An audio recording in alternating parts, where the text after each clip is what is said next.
Explain why metals can displace hydrogen from acids but non-metals cannot. क्या answer होगा इसका?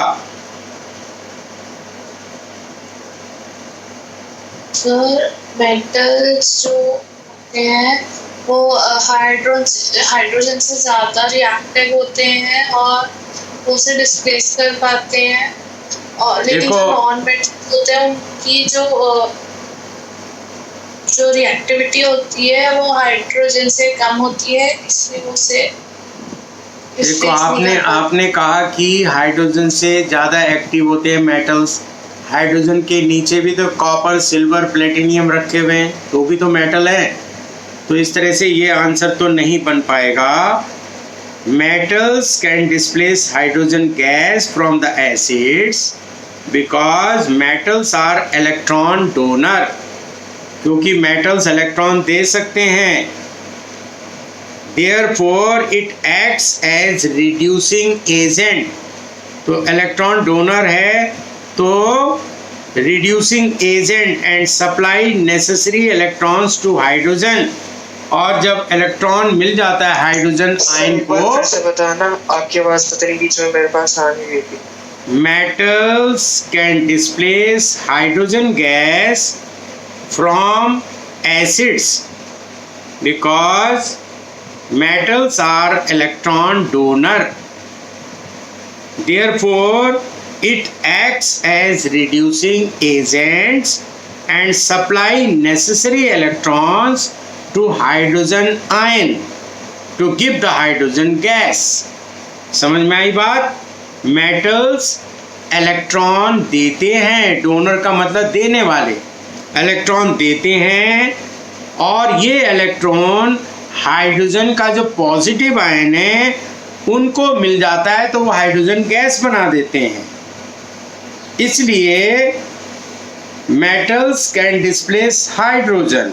On the other hand non metals are themselves electron acceptors. Non metals खुद ही इलेक्ट्रॉनों को लेने वाले होते हैं। एक्ट एन ऑक्सीडाइजिंग एजेंट, जो इलेक्ट्रॉनों को लेता है वो ऑक्सीडाइजिंग एजेंट हो गया, and therefore cannot supply necessary electrons to hydrogen ion and do not displace hydrogen from the acid। और इसीलिए वो एसिड से हाइड्रोजन गैस नहीं निकाल सकते। समझ में आई बात? एम्फोटेरिक ऑक्साइड क्या होते हैं? एम्फोटेरिक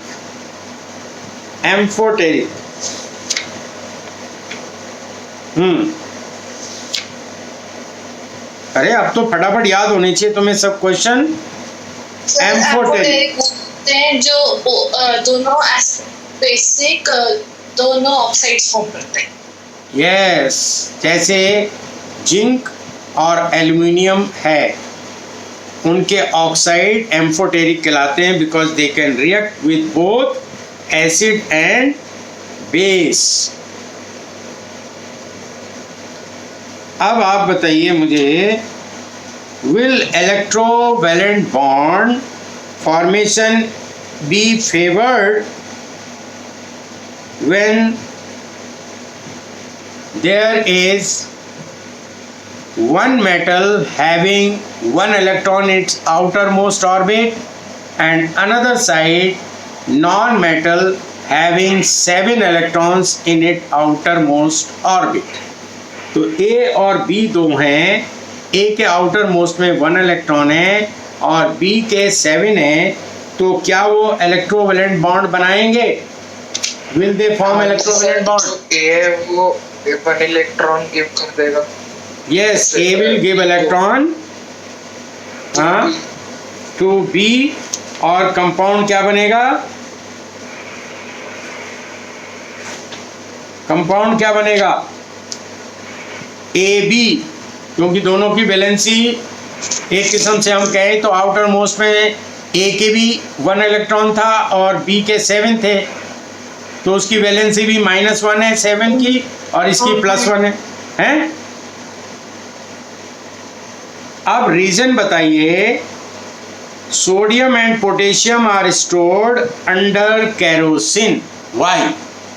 सोडियम एंड पोटेशियम को कैरोसिन के अंडर स्टोर करते हैं क्योंकि वो ऑक्सीजन के साथ रिएक्ट कर जाते हैं। अगर ओपन में रखे जाए तो इसलिए उन्हें कैरोसिन में रखा जाता है। They are when exposed to moisture or open air, they react violently. Aluminium is highly reactive metal. ये तो आप जानते हैं एल्युमिनियम बहुत रिएक्टिव मेटल है। Even then it can be used to make utensils for cooking. फिर भी हम खाना बनाने के बर्तन इसी से बनाते हैं, एल्युमिनियम से। कारण क्या है? What is the reason?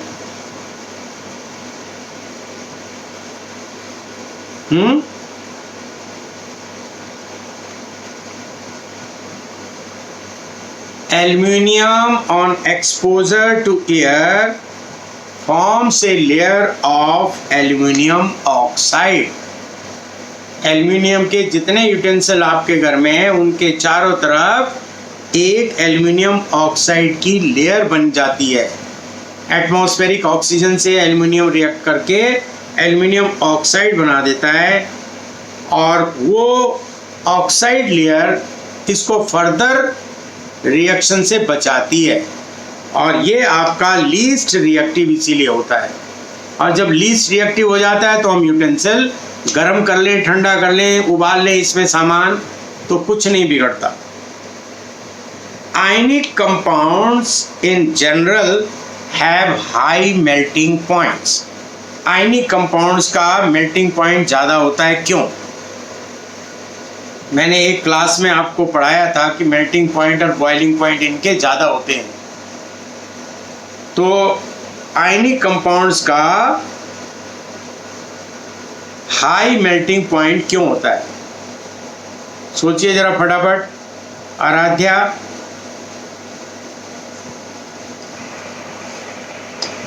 जो आयन्स हैं वो बहुत ज़्यादा टाइटली पैक होते हैं, इसलिए वो बहुत ज़्यादा एनर्जी लेता है ये आयन्स के बॉन्ड को ब्रेक करने के लिए। इलेक्ट्रोवैलेंट बॉन्ड जो होते हैं आयन के फॉर्मेशन से इलेक्ट्रोस्टैटिक फोर्स ऑफ अट्रैक्शन होती है उनके बीच में, और उस इलेक्ट्रोस्टैटिक फोर्स ऑफ अट्रैक्शन बड़ी स्ट्रांग होती है।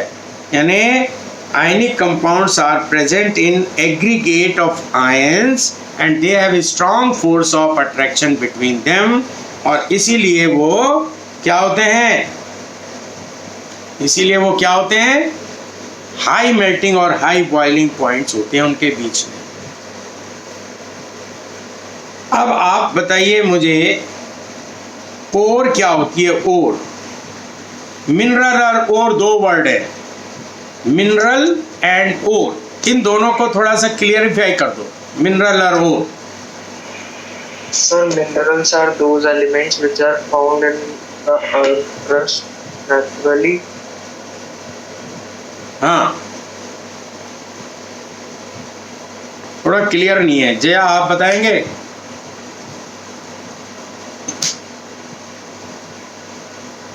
क्वेश्चन रिपीट कर दीजिए। Explain the following terms, mineral and ore. Mineral and ore को एक्सप्लेन करो।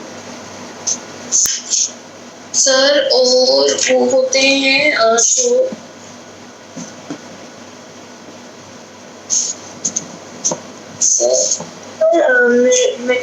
naturally occurring in organic solids with crystalline structure and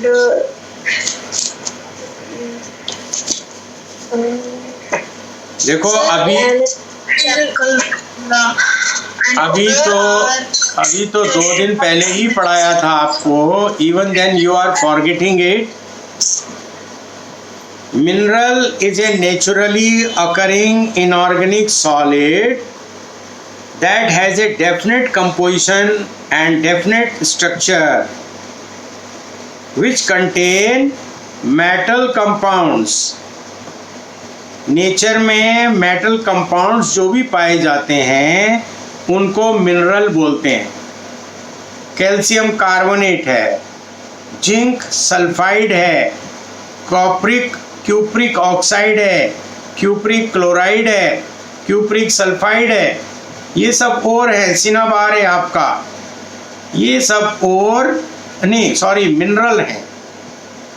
nature में मेटल के कंपाउंड्स को हम मिनरल बोलेंगे, जैसे टैल्क है, ग्रेनाइट है, ये मिनरल्स हैं। और क्या होंगे, जिसमें से हम मेटल को, ऐसे मिनरल जिनमें से हम मेटल्स को प्रॉफिटेबली एक्सट्रैक्ट कर सकते हैं, प्रॉफिटेबली मेटल्स को एक्सट्रैक्ट कर सकते हैं, उसे हम कहते हैं ओर। कुछ क्लियर हुआ? Minerals are the metal compound abundantly present in the earth crust and और वो हुई इन मिनरल्स में से उसको और कहेंगे जिससे हम मेटल का extraction profitably with less expenditure कर सकते हैं, उसे हम उस मिनरल का नाम ओर होगा। समझ में आई बात? नहीं? अब बताइए जरा, मिनरल और ओर में क्या डिफरेंस है? सर और वो होता है जहाँ पे हाई परसेंटेज, हाँ नहीं सॉरी, वो मिनरल एक हाई परसेंटेज ऑफ एक पर्टिकुलर मेटल होता है, और ओर्स वो होते हैं जहाँ पे आप उस पर्टिकुलर मेटल को अपने प्रॉफिट के लिए एक्सट्रैक्ट कर सकते हैं। प्रॉफिट के लिए एक्सट्रैक्ट कर सकते हैं मतलब सर, जैसे मिनरल तो किसी एक जगह हाई परसेंटेज ऑफ मेटल है, हाँ, तो उसे वो कंपाउंड के एक्सट्रैक्ट तो नहीं कर रहे ना, वो कंपाउंड के फॉर्म में प्रेजेंट है नेचर में। Metals compounds are present in nature, ठीक है। High percentage of metal compound हो गया किसी जगह पर, तो वो तो मिनरल हो गया। अब और क्या हुई?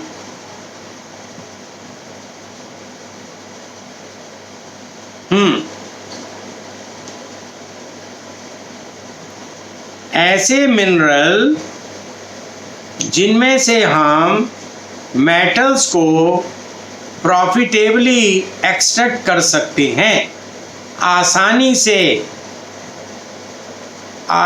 से जिसमें से हम मेटल को एक्सट्रैक्ट कर सकते हैं, उसे हम ओर बोलते हैं। Mineral from which a metal can be extracted economically, a rock और a natural product serving as source of non metallic elements like sulphur and fluorine is also called as ore। इनको भी हम ओर कह सकते हैं। तो भाई ये तो थोड़ा सा डिफरेंस था ओर और मिनरल का।